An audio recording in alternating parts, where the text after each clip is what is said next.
Nama saya Charlie, saat ini saya sedang melayani di Cancer Support Center di CMC Jakarta. Saya lahir dari keluarga Advent, papa mama saya Advent juga. Dan sejak kecil saya sudah diajak untuk ikut pelayanan bahkan. Namun saya menyadari satu hal di saat saya bertumbuh di dalam keluarga Advent, mengikuti ibadah setiap Sabat, gak pernah bolong, selalu ikut pelayanan kemana-mana. Tapi saya menyadari ada sesuatu yang kosong. Ada sesuatu yang sepertinya kurang dalam kehidupan saya. Yang kurang adalah hubungan yang pribadi dengan Tuhan. Itu yang saya rasakan. Semenjak saya mulai beranjak dewasa, terutama pada saat kuliah, saya sudah mulai meninggalkan gereja. Ibadah kayaknya cuma jadi rutinitas biasa. Datang, duduk, dengar khotbah, dan pulang. Cuma rutinitas belaka. Nah, itu yang saya rasakan pada saat itu. Lalu, orang tua saya sih nggak bisa bicara banyak. Awalnya bisa mengajak, meminta, tapi saya juga bisa perdebatkan apa yang saya rasakan pada saat itu. Dan orang tua saya pada akhirnya angkat tangan dan nggak bisa ngomong apa-apa. Nggak pernah ada yang melawat juga. Karena kebanyakan orang yang datang melawat, itu selalu punya satu mindset bahwa yang dilawat adalah orang yang kayaknya melakukan sesuatu yang buruk banget gitu. Jadi dengan pola pandangan kayak gitu, kalau ketemu sama orang yang sedang dilawat, bawaannya tuh kayak yang sedang dilawat tuh salah gitu. Jadi pastinya rasanya nggak enak gitu kan.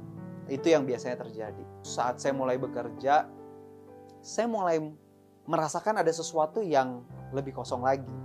Saya mulai ngerasakan apakah seperti ini ya kehidupan sepanjang 5 tahun ke depan, 10 tahun ke depan, sampai pada akhirnya saya mungkin berkeluarga dan mati.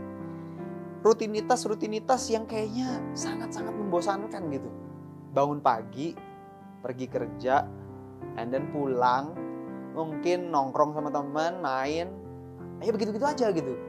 Nah, itu yang saya rasakan. Saya ngerasa seperti kalau Tuhan memang benar-benar ada, apakah Tuhan memang merencanakan kehidupan tuh berjalannya kayak gini gitu. Nah, di titik itu saya mulai kembali berdoa. Kalau Tuhan memang benar-benar ada, emang apa sih sebenarnya yang Tuhan inginkan dalam kehidupan saya? Hingga suatu kali mama saya ngajak temennya buat datang waktu itu ke rumah. Ya hanya datang aja ke rumah, dan kebetulan saya lagi ada di rumah pada saat itu. Dan mereka cuma ajak aja, ya nanti Sabat datang ya. Saya hanya mengatakan ya supaya cepat aja pembicaraannya. Dan hari Sabat tiba, saya tidur tengah malam pada saat itu. Jadi saya memang udah merencanakan supaya capek, nggak bisa ikutan pergi. Tapi hari itu mama saya katakan satu kalimat yang cukup menarik. Dia bilang, kamu kan udah janji gitu. Bagi seorang pria, buat saya kata-kata yang udah diucapkan itu harus ditepatin gitu. Oke, ya udahlah kalau gitu, nggak ada masalah deh. Karena saya pikir ya ini akan jadi hari yang sama seperti yang tahun-tahun lalu, di mana ya cuma jadi hari yang lewat aja begitu. Tapi hari itu memang benar-benar berbeda. Bedanya apa? Saya merasakan dari setiap lagu yang dinyanyikan, seolah-olah seperti Tuhan sedang berbicara secara spesifik dan langsung sama saya. Setiap lagu, ada satu lagu yang biasa dinyanyikan, Hati Yesus Penuh, itu kayak lagi ngomong persis kepada saya gitu. Khotbahnya juga begitu. Bahkan di acara PA yang biasanya topiknya kan ya biasalah gitu. Di bagian akhir dari acara itu ada satu orang bapak yang mengatakan satu hal yang sangat menyentuh hati saya. Dia bilang begini, gak masalah anak muda, kamu boleh baca apa aja, tapi jangan lupa baca Mazmur, Amsal, dan Pengkhotbah. Itu penting banget buat kamu baca. Dia selesai di titik di situ. Acara selesai, pulang. Saat sampai di rumah, ada sesuatu yang membuat saya bertanya-tanya gitu. Apa sih di balik ketiga buku ini? Saya mulai lompat lagi ke Pengkhotbah yang terakhir. Dan saya nggak tahu apakah Anda pernah baca ini, tapi pastikan baca buku itu buku spesial banget. Karena waktu saya mulai baca itu benar-benar menjawab setiap masalah dan pertanyaan di dalam kehidupan saya di hari-hari yang sebelumnya. Bayangin, kalimat-kalimat awalnya Raja Salomo menceritakan apa yang dia rasakan. Bahwa kehidupan itu tuh ya sama seperti menjaring angin gitu. Gak ada artinya. Lah, Ini sama seperti yang saya tanyakan waktu itu. Dan malam itu saya baca pasal 1, pasal 2, lanjut terus. Sampai tengah malam saya ingat, wih udah jam segini. Tapi masih tanggung nih, saya harus baca beberapa chapter lagi. Hari itu, malam itu saya selesaikan keseluruhan buku itu. Dan saya nggak ketemu jawaban secara pastinya. Lalu apa dong?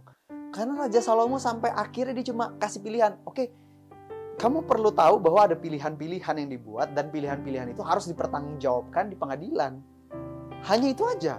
Dia nggak bilang, oke, kalau begitu kamu harus bikin begini. Ini the wisest man yang pernah hidup. Orang yang paling bijaksana yang pernah hidup. Tapi dia nggak kasih jawaban apa-apa. Tapi di situ yang buat saya makin penasaran. Dan sejak hari itu, setiap buku yang saya baca, setiap majalah yang saya baca, seolah-olah Tuhan lagi kasih tahu ke saya ada beberapa hal yang bisa dikerjakan. Terutama di dalam pekerjaan misi. Di situ saya baru pertama kali terekspos dan mengetahui, ternyata di luar sana ada begitu banyak pekerjaan-pekerjaan yang luar biasa yang sedang terjadi. So, ajakan saya pada hari ini adalah buat teman-teman yang belum pernah ngerasain gimana nikmatnya baca Alkitab, berjalan bersama dengan Tuhan, menemukan jawaban-jawaban dalam hidup kita dijawab sama Tuhan secara langsung. Coba deh, gunain waktu untuk membaca firman-Nya.